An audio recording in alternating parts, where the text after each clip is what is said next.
Welcome, friends. Welcome back to the kitchen. Welcome back to What's in My Pantry Pandemic Edition. So if you're watching this in the future, just a recap, global pandemic, and the world is shutting down because of the coronavirus. And there has been, over the last week or so where we live, a real run on the grocery stores, people panic buying. And the store shelves have been empty. There's no need to panic buy. Although it seems that at this point, the panic buying is over. We went to our grocery store yesterday afternoon to pick up a few things that we absolutely had to have and couldn't find them. But the store shelves are being restocked. The supply chain is still fine. The stores aren't going to close. It's not going to dry up. It's going to be a long haul to get out of this. But we're going to be okay in terms of food security, I think. Especially if you live in an area that already has food security. I understand that for a lot of people, this is going to be really tough for a long time into the future, which is unfortunate. So if you have the means, please help out those in need. Go out there, be a good citizen. If there's someone on your street that is already shut in because of age or because of health concerns, knock on their door, slip a note with your phone number through their letter slot, tell them that you're there, that you can help them. And you know, if that is just as simple as going to the grocery store and picking up some staples for them and dropping them off on their porch, please do that if you can. If you can't, I totally understand that, because there's a lot of people who are out of work. Although, I'm shooting these a couple days ahead from when this is going to be released. So just now, before I came into the studio, the Canadian government outlined their aid package for helping people who are going to be out of work and for helping business owners who are going to. And I think the aid package is going to help a lot of people. It's still going to be tough, though. It still is going to be tough.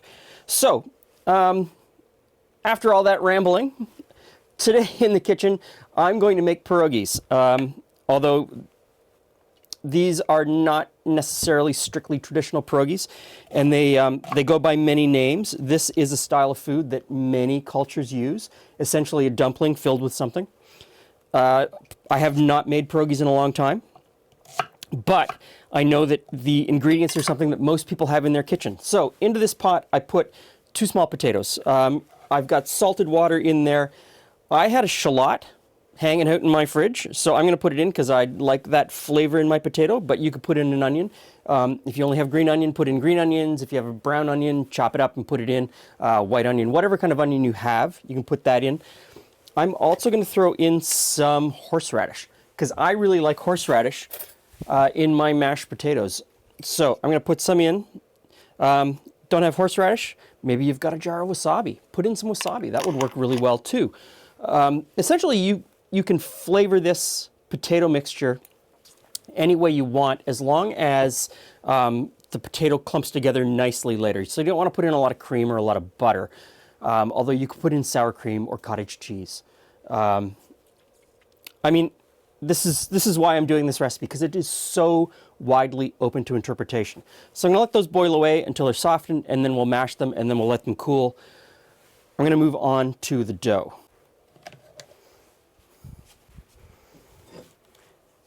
Now, again, the dough is pretty flexible and open to interpretation.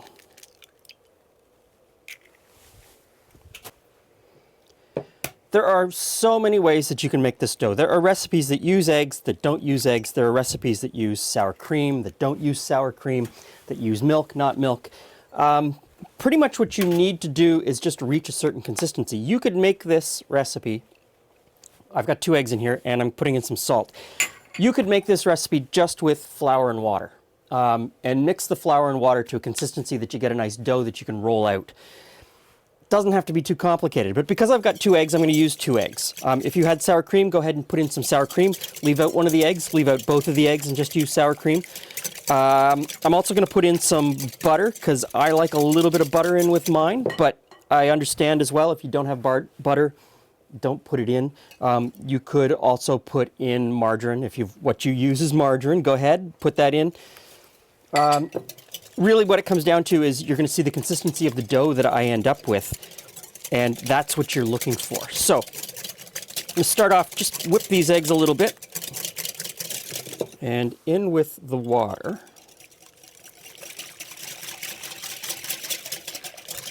Okay, so now I'm going to switch to a wooden spoon. As always, the recipe is in the description box below the video. And I give a range of the amount of flour. Put in maybe half of the amount of flour, give it a stir, wait for it to come together, and then just slowly add in more flour until it comes together into a ball. And I'm pretty sure that everybody out there is going to have flour in their cupboard. I'm using all-purpose. Use whatever you've got. I looked at the grocery store when we were there, and the flour aisle was completely decimated. Empty shelves for the entire length of it. So I know that people have bought flour. More flour than they buy at Christmas time. So that's come together nicely. I'm just going to add in a little bit more and just keep putting it in until I get a nice stiff ball of dough.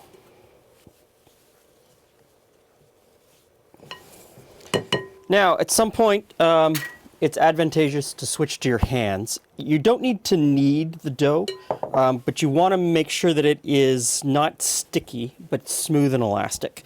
So at some point, the wooden spoon just doesn't work anymore, and you should get in there just with your hands. You shouldn't be afraid to cook with your hands, even during this time, because you've washed them, right? Always wash your hands. I mean, that's best practice in the kitchen at any time. Now, this is coming together nicely, and you might just put a little bit of flour out on your board and take it out of the bowl and just finish mixing it. Okay, the dough looks pretty good. So I'm going to put this in plastic wrap. I'm going to wrap it tightly, and I'm going to let it hang out for a couple hours before I roll it and move on. You could make that dough 2-3 days in advance, stick it in the fridge. It'll be just fine. Come back to it later and make the pierogi.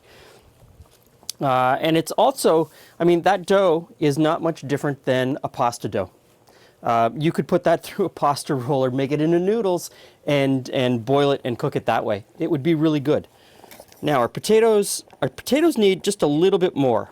So here's what I'm going to do in the meantime. Once the potatoes are done, I'm going to drain them. I'm going to put this cheese in. I'm just using a cheddar cheese. You could use any cheese you want, cottage cheese. Don't even have to use cheese if you don't want cheese or if you don't have cheese. Totally fine. I'm going to mash it. I'm not going to add any liquid to it because we still want to have that potato to be fairly firm when we go to stuff these. So I'll see you back here in 2 seconds for you, a couple hours for me, where we'll roll this out and we'll actually assemble these back together.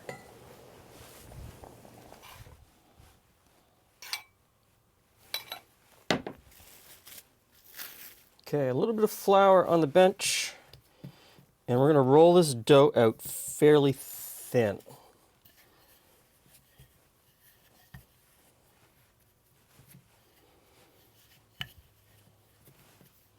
So the dough is nice and thin. Now, if the dough snaps back, because it probably will, it did for me, it always does, that just means that the gluten needs to relax. So take a tea towel or 2 tea towels, put it over top, walk away for 10 minutes, and then come back and it will relax and you'll be able to get it quite thin, rolled out really nicely. This is a pretty nice dough. And a little bit of flour underneath so that it doesn't stick. Hi friends, I come with 2 sizes. Julie brought the cookie cutters. Since I wasn't sure I size. didn't use the cookie cutters for the cookies. I decided to go freehand and that didn't work out so well. They still taste great. They taste great. Really, that's all that matters. They do taste great. So, And somehow this one seems really small, even though that's 2-inch, the official size. Most say to use a 2-inch cutter. I look at that and I think it's too small. I mean, Well, these are probably more bite-size-ish. 2.5? Yeah, that's true. Everything now is gargantuan. Everything's big. Okay, so let's try the 2.5. Okay. Let's stick with that and we'll cut some out and then we'll fill them up. Okay. And you can re-roll this dough, although it gets tough the second roll. Okay, so Hands are clean. filling pierogies has always been a team job. In fact, the last time we did this was probably, what? Thunder Bay. I was going to say, Thunder last Bay. time we actually made pierogies from scratch, we lived in Thunder Bay. That was a long time ago. And it's one of those things where a whole bunch of people get together and they make a ton of pierogies. Festival size amount. And then, you take them home and you freeze them or you have a big party. So I always overfill. So if we use the scoop, you won't be able to. I don't know how to get out of the scoop though. Yeah. Other than my thumb, maybe that's a better one. Oh, that looked actually pretty good size. It is the right size. It's just Okay. that it's the scoopy bit is hard. Obviously, you've washed your hands, right? I did say that already. Yes. Okay. I confirmed I have washed my hands. Oh, Um, wow, that's still even too much. Yep. I cut that down by half. And so, you know, it's, The first version is going to be Yeah. rough. you're going to make it, and I'm going to look at this and say, even now I think Oh, I got the potato stuck in the outside. that is, Although that's a nice little size, though. I mean, half this filling, it's a nice little size. is a tiny little dumpling. Mm-hmm. Okay. So you Wow, you fold it over as best you can, and you pinch it together as best you can. And if you really want to, you can get a fork and just run the tines of the fork, around the edge. Don't have to. You make it work. Piece of dough, a little bit of potato,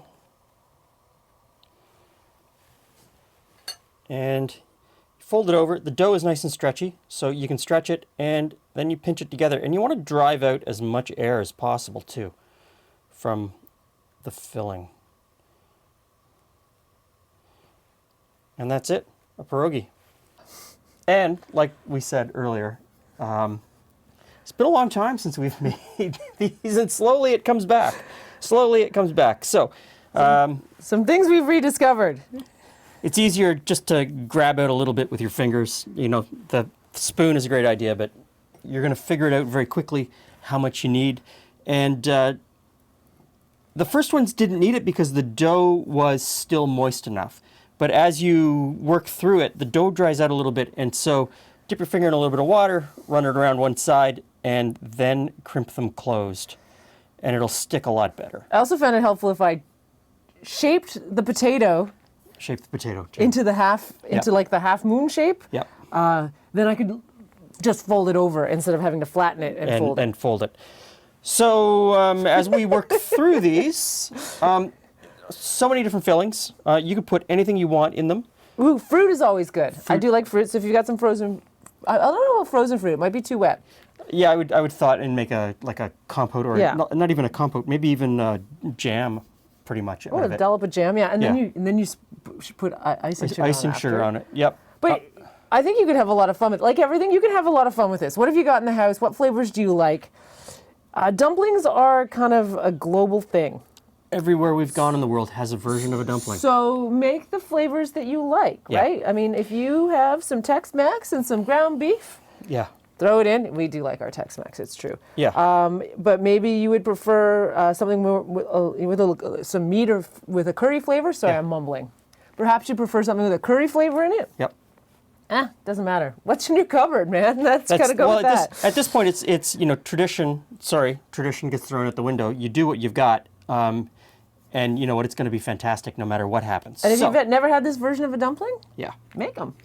So we're going to finish making these, and then we'll come back in like 2 seconds, and we'll start frying them off. Okay, we've folded all the pierogies, so I'm just going to cook these off. I like to do it in a little bit of bacon and onion. So while the pot of water comes up to boil, I'll saute off this bacon.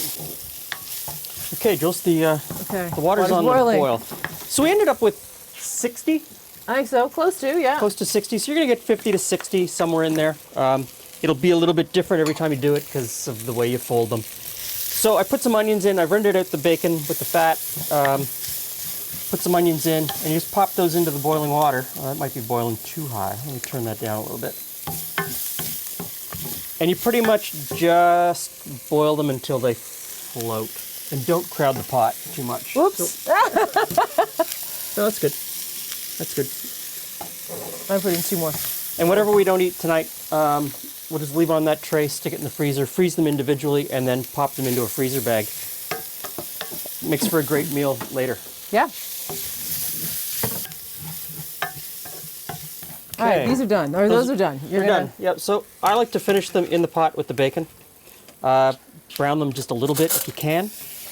And also to get some of that bacon and onion flavor all over the outside.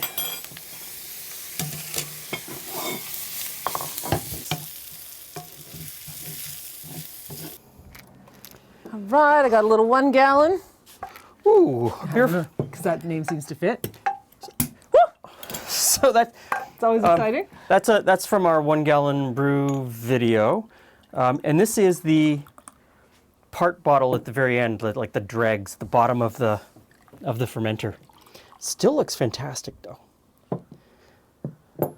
Okay, I don't know what to have first. pierogies, perohe. Boy, there's a lot of different names. So many different really, names they're for this. dumplings. Once you've got the dough, stuff anything inside that you want.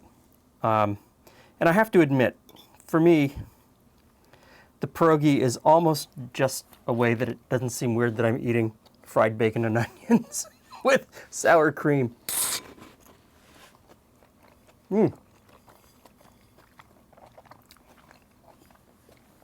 That's great. Flavor's great. Yeah. You could almost roll it a little thinner, but that's a skill that we don't have. So that's the way we made them. I mean, that's because this is the first time we've made them in Years. Decades. like 3 decades. And it's not easy to do, right? That's No. something that, your grandma knows how to do because she's been doing it for 20 years. So or don't worry about it. do it often enough. Just don't worry Just about enjoy it. You can have vegetables on the side. You can eat them just a plate up, straight up. Whatever makes you happy. Yeah, they're good. I like this. it.